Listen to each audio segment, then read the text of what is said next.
और सलाम है यार साडी हुकूमतां नूं, रेट देवन ते आपदी मर्जी दा, खाद देवन ते आपदी मर्जी दी। और डीएपी तो पहली गल लभदी कोई नहीं, ब्लैक च मिलदी है। सोना यूरिया ਉਹ ਵੀ ਬੜੀ ਔਖੀ ਲੱਭਦੀ, ਉਹ ਥ੍ਰੈਸ਼ਰ ਦੇ ਵਿੱਚ ਪਾ ਕੇ ਜਨਾਬ 8000 ਦੀ ਉਹ ਡੋਈ ਸੇਗਲ ਜਾਂਦੇ ਨੇ। ਕਰੋ ਹਾਂ ਡਿਵਾਈਡ ਨਾਲ, ਮਾਰੋ ਹਾਂ ਤਕਸੀਮ, 650 ਰੁਪਇਆ ਇੱਕ ਦਿਨ ਦਾ ਜੇ, ਤੇ ਉਹ ਗਰੀਬ ਮਿੱਟੀ ਦੇ ਨਾਲ ਮਿੱਟੀ ਹੋ ਕੇ ਤੇ ਆਹ ਕਣਕ ਤਿਆਰ ਕਰ ਤੇ 650 ਦਿਹਾੜੀ ਤੁਹਾਨੂੰ ਦੇਈਏ। ਆਓ ਹਾਂ ਜ਼ਰਾ ਸਾਡੀ ਫਸਲ ਕਰੋ ਹਾਂ ਕਾਸ਼ਤ, ਸਾਡੀ ਵੱਡੀ ਕੀਮਤ ਤੇ ਬੋਰੀਆਂ ਵਿੱਚ ਹੀ ਪੂਰੀ ਨਹੀਂ ਜੇ ਆਣੀ। ਜੇਕਰ ਤੁਸੀਂ ਐਵੇਂ ਕਰਦੇ ਰਹੋਗੇ ਤੇ ਫਿਰ ਤੁਸੀਂ ਸਾਰੀ ਕਣਕ ਬਾਹਰ ਹੀ ਮੰਗਾਓ ਕਰੋਗੇ, ਇਹ ਇੱਥੇ ਫਿਰ ਛੋਲੇ ਕੱਢਣ ਕਰਨਗੇ, ਫਿਰ ਉਹ ਚੱਬ ਲਿਆ ਕਰਿਆ ਜੀ।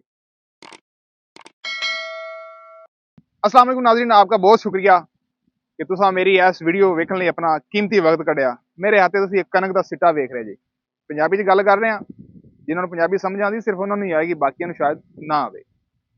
ਇਹ ਕਣਕ ਦੇ ਬਾਰੇ ਗੱਲ ਕਰਾਂਗੇ ਕਿਉਂਕਿ ਫਸਲ ਦੇ ਵਿੱਚ ਮੈਂ ਖੜਾ, ਮੇਰੇ ਪਿੱਛੇ ਸਾਰੀ ਕਣਕ ਹੀ ਕਣਕ ਹੈ। ਗੱਲ ਇਹ ਵੇ ਕਿ ਜਨਾਬ ਬੜਾ ਦੁੱਖ ਹੁੰਦਾ ਜਦੋਂ ਕਿਸਾਨ ਦੇ ਨਾਲ ਜ਼ੁਲਮ ਹੁੰਦਾ ਹੈ ਨਾ, ਕਿਸਾਨ ਨੂੰ ਚੱਕੀ ਦੇ ਵਿੱਚੋਂ ਲੰਘਾਇਆ ਜਾਂਦਾ ਤਾਂ ਬੜਾ ਦੁੱਖ ਲੱਗਦਾ ਹੈ ਯਾਰ। ਮੈਂ ਇੱਕ ਰਿਪੋਰਟ ਤਿਆਰ ਕੀਤੀ ਹੈ, ਤੁਹਾਨੂੰ ਮੈਂ ਦੱਸਣਾ ਕਿ ਜਨਾਬ ਕਿਸਾਨ ਨੂੰ ਬਚਦਾ ਕੀ ਹੈ। ਕਿਉਂ ਪੂਰਾ ਪੂਰਾ ਸਾਲ ਉਹ ਜਨਾਬ ਮਿੱਟੀ ਦੇ ਨਾਲ ਮਿੱਟੀ ਹੋ ਜਾਂਦਾ ਹੈ ਤੇ ਐਂਡ ਤੇ ਕੀ ਬਚਦਾ ਹੈ ਸੁਣੋ ਜ਼ਰਾ। 1 ਏਕੜ ਪੰਜਾਬੀ ਚ 1 ਕਿੱਲਾ ਵੀ ਕਹੀਦਾ, 1 ਕਿੱਲਾ ਜਾਂ 1 ਏਕੜ ਗੰਦਮ ਦੀ ਫਸਲ ਕਾਸ਼ਤ ਕਰਨ ਦਾ ਕੀ ਖਰਚਾ ਆਂਦਾ ਹੈ, ਆਓ ਜ਼ਰਾ ਸੁਣੀਏ। ਜ਼ਮੀਨ ਦੀ ਤਿਆਰੀ, ਇਹ ਬੀਜ ਬੋਣ ਲਈ, ਕਣਕ ਦਾ ਬੀਜ ਬੋਣ ਲਈ, ਗੱਡਣ ਲਈ ਜਿਹੜੀ ਜ਼ਮੀਨ ਨੂੰ ਤਿਆਰ ਕੀਤਾ ਜਾਂਦਾ ਜਨਾਬ 12,500 ਰੁਪਇਆ ਖਰਚਾ ਆਂਦਾ ਹੈ। ਯਾਰ ਵੇਖੋ ਮਾੜਾ ਬੰਦਾ ਪਹਿਲੇ ਤਾਂ ਠੇਕੇ ਲਵੇ ਤੇ ਫਿਰ ਜਨਾਬ 12,500 ਉਹਦੀ ਫਲਾਂ ਦਾ ਤੇ ਵਾਹ ਵੂਹ ਦਾ ਜਨਾਬ ਉਹ ਭਰੇ।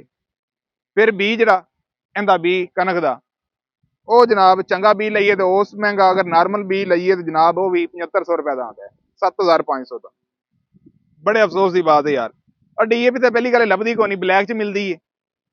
ਕਿਸਾਨ ਜਾਵੇ ਕਿਹੜੇ ਪਾਸੇ ਯਾਰ, ਬੜਾ ਅਫਸੋਸ ਹੁੰਦਾ ਹੈ। ਜੇ ਔਖੀ ਸੌਖੀ ਹੋ ਕੇ ਲੱਭ ਵੀ ਜਾਵੇ ਤੇ 15,000 16,000 ਚਲੋ ਜੀ, ਆਪਾਂ ਇੱਕ ਆਈਡੀ ਦੇ ਮੁਤਾਬਕ ਜਿਹੜੀ ਇੱਕ ਆਪਣੀ ਲਿਸਟ ਤਿਆਰ ਕੀਤੀ, ਜਿਹੜਾ ਇੱਕ ਆਪਣਾ ਹਿਸਾਬ ਦੇ ਮੁਤਾਬਕ 13,500 ਦੀ ਲਾਈਏ। ਵੈਸੇ ਮਿਲਦੀ ਇਹਨਾਂ ਦੀ ਨਹੀਂ ਮਿਲਦੀ, ਬਹੁਤ ਮਹਿੰਗੀ ਜੇ। ਅੱਗੇ ਆਏ ਜਨਾਬ ਸੋਨਾ यूरिया, ਅੱਲਾ ਖੈਰ ਕਰੇ, ਉਹ ਵੀ ਬੜੀ ਔਖੀ ਲੱਭਦੀ ਹੈ। ਉਹ ਕਿੰਨੇ ਦੀ ਲੱਭਦੀ ਹੈ ਜਨਾਬ, ਰੇਟ ਉਹਦੇ ਵੀ ਬੜੇ ਜ਼ਿਆਦਾ ਨੇ, ਪਰ ਮੈਂ ਥੋੜਾ ਜਿਹਾ ਹੱਥ ਹੌਲਾ ਰੱਖਿਆ। ਸੁਣ ਲਓ ਜ਼ਰਾ ਉਹਦਾ ਕੀ ਰੇਟ ਲਾਇਆ ਮੈਂ, 15,600 ਦੀ 3 ਲੱਗਦੀਆਂ ਜੇ।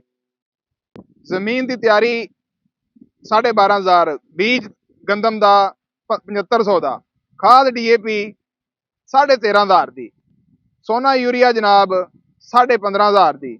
ਅੱਗੇ ਆ ਜਾਓ ਜਨਾਬ, 4 ਪਾਣੀ ਲਾਓ, ਡੀਜ਼ਲ ਲਿਆਓ, ਖੈਰ ਨਾ ਕਿੱਥੇ ਪਹੁੰਚਿਆ ਪਿਆ, ਉਹ ਵੀ 20,000 ਦਾ ਜੇ।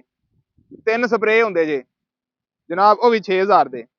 ਗੰਦਮ ਦੀ ਕਟਾਈ ਅੱਜ ਵੱਡੀ ਦੀ ਕਣਕ ਉਦੋਂ ਜਨਾਬ 6,000 ਦੀ, ਸੌਰੀ 15,000 ਦੀ ਆ ਕਣਕ ਵਢਾਈ।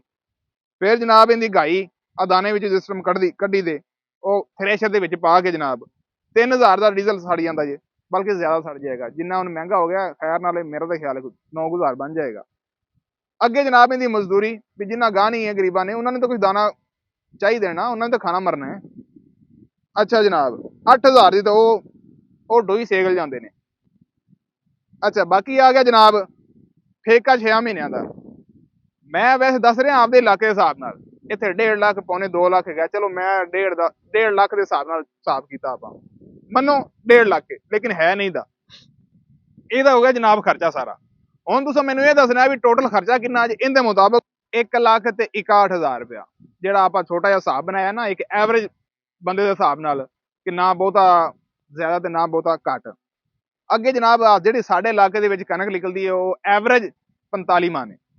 45 ਮਣ ਕਣਕ ਨਿਕਲੀ ਹੈ ਤੇ ਜਨਾਬ ਹਕੂਮਤ ਨੇ ਰੇਟ ਕੱਢ ਛੱਡਿਆ ਜਨਾਬ ਅੱਗੋਂ 4,000। ਮੈਨੂੰ ਤੁਸੀਂ ਇਹ ਦੱਸੋ ਵੀ ਇਹ 20 ਮਣ 4,000 ਦੇ ਹਿਸਾਬ ਨਾਲ 45 ਮਣ ਕਿੰਨੇ ਦੀ ਬਣ ਗਈ? 1,80,000 ਦੀ। ਅੱਛਾ ਹੁਣ ਮੈਨੂੰ ਤੁਸੀਂ ਇਹ ਦੱਸਣਾ ਹੈ ਵੀ ਕਿਸਾਨ ਦੀ ਜਿਹੜੀ ਬੱਚਤ ਹੈ ਉਹ ਖੈਰ ਨਾਲੋਂ ਸਾਰੇ ਹਿਸਾਬ ਕਿਤਾਬ ਚ ਕਰੋ, ਮਿਹਨਤ 1,80,000 ਨੂੰ ਕਰੋ ਮਿਹਨਤ, ਤੇ ਵਿੱਚੋਂ ਨਿਕਲਦਾ ਜੇ 3900 ਰੁਪਇਆ। ਅੱਲਾਹੁ ਅਕਬਰ, ਧੀ ਐਡੀ ਵੱਡੀ ਕੀਮਤ ਇਹ ਬੋਰੀਆਂ ਵਿੱਚ ਹੀ ਪੂਰੀ ਨਹੀਂ ਜੇ ਆਣੀ, ਅੱਲਾ ਮਾਫ ਕਰੇ। ਕੋਈ ਟਰੱਕ ਟਰੁੱਕ ਜਾਣਾ ਪੈਣਾ ਇਹਦੇ ਵਾਸਤੇ। ਅੱਛਾ ਹੁਣ ਤੁਸੀਂ ਮੈਨੂੰ ਇਹ ਦੱਸਣਾ ਇਹ ਕਿਸਾਨ ਦੀ ਬੱਚਤ 3900 ਰੁਪਇਆ, 100 ਘੱਟ 4,000, ਸੁਭਾਨ ਅੱਲਾ। ਅੱਛਾ ਇਹ 3900 ਨੂੰ 6 ਮਹੀਨਿਆਂ ਦੇ ਤਕਸੀਮ ਤਾਂ ਕਰੋ ਜ਼ਰਾ, ਚੱਸ ਨਾ ਆ ਜਾਏਗੀ। ਕਿਸਾਨ ਦੀ 1 ਮਹੀਨੇ ਦੀ ਮਜ਼ਦੂਰੀ ਜਿਹੜੀ ਆਮਦਨੀ ਹੈ, ਕਰੋ ਹਾਂ ਡਿਵਾਈਡ ਨਾਲ, ਮਾਰੋ ਹਾਂ ਤਕਸੀਮ, 650 ਰੁਪਇਆ ਇੱਕ ਦਿਨ ਦਾ ਜੇ, ਤੇ ਉਹ ਗਰੀਬ ਮਿੱਟੀ ਦੇ ਨਾਲ ਮਿੱਟੀ ਹੋ ਕੇ ਤੇ ਆਹ ਕਣਕ ਤਿਆਰ ਕਰ। ਕਿਆ ਬਾਤ ਹੈ ਯਾਰ। ਔਰ ਸਲਾਮ ਹੈ ਯਾਰ ਸਾਡੀ ਹਕੂਮਤਾਂ ਨੂੰ। ਹੱਦ ਨਹੀਂ ਹੋ ਗਈ ਯਾਰ।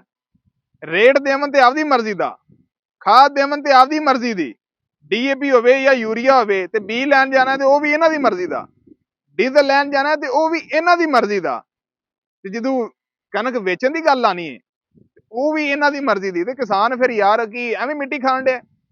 ਕੋਈ ਖੁਦਾ ਦਾ ਖੌਫ ਕਰੋ। ਇਹਨਾਂ ਗਰੀਬਾਂ ਨੇ ਤੁਹਾਨੂੰ ਤੁਹਾਡੇ ਮੂੰਹ ਦੇ ਦਾਣੇ ਜਨਾਬ ਆਟਾ ਇਹ ਗਰੀਬ ਬਣਾ ਕੇ ਤੁਹਾਡੇ ਮੂੰਹ 'ਚ ਦੇਣ ਡਏ ਨੇ। ਤੁਸੀਂ ਇਹਨਾਂ ਨਾਲ ਇਹ ਸਲੂਕ ਕਰੋ ਤੇ ਫਿਰ ਇਹ ਕਣਕ ਬੀਜਣ ਦੇ, ਕਣਕ ਗੱਢਣਗੇ। ਯਾਰ ਕੋਈ ਖੁਦਾ ਦਾ ਖੌਫ ਕਰੋ।